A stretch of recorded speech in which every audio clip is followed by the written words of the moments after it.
Feed on আছে, দেখেন feed on আছে, ফিড অন আছে, ফিড অন আছে। লাইভ যাবে কি? লাইভ যাবে?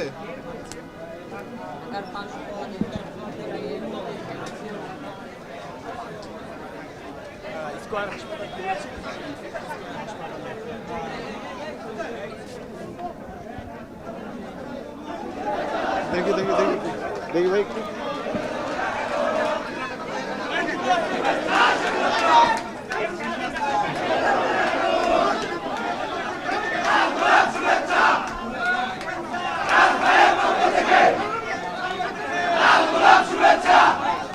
হ্যালো, যাচ্ছি পান্থপথ স্কয়ার হাসপাতালের সামনে। আপনারা দেখতে পাচ্ছেন যে জোবায়দা রহমান, যিনি তার অসুস্থ। হ্যালো, শুনতে পাচ্ছেন ভাই?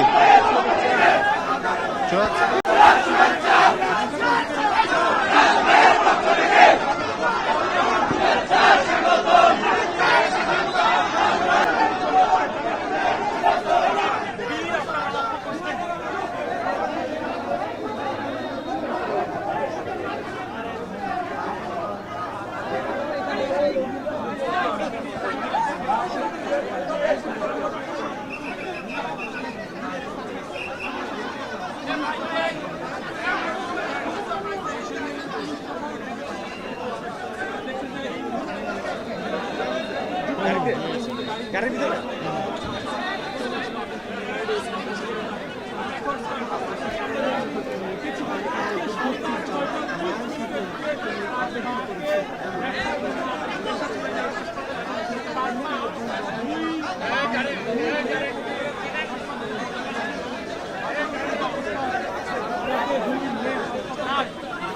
হ্যালো,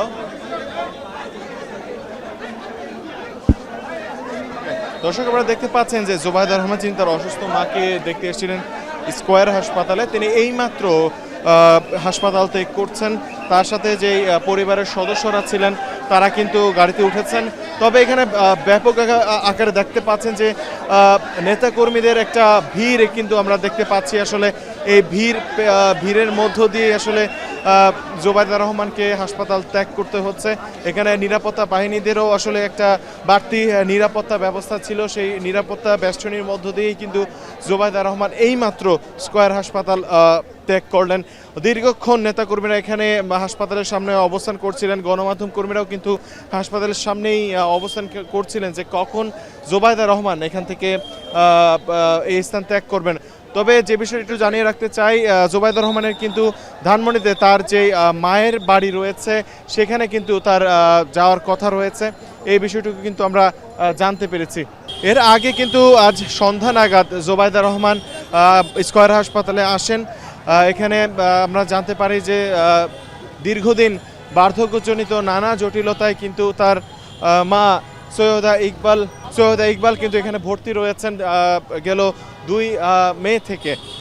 এরপর থেকে আমরা জানি যে আজ দীর্ঘ 17 বছর পর জোবায়দা রহমান এখানে এসছেন, বাংলাদেশে এসছেন, এবং আসার পর কিন্তু সন্ধ্যা নাগাদ তিনি হাসপাতালে আসেন এবং তার মাকে কিন্তু তিনি দেখতে আসেন। এই ছিল আমার কাছে সর্বশেষ। তবে যে বিষয়টা একটু জানিয়ে রাখতে চাই, এই মুহূর্তে আমরা জানতে পেরেছি যে তিনি তার মায়ের যে বাসা রয়েছে ধানমন্ডি 5-এ, তিনি সেখানে উঠবেন এবং সেখানে অবস্থান করবেন। এই ছিল আমার কাছে সর্বশেষ।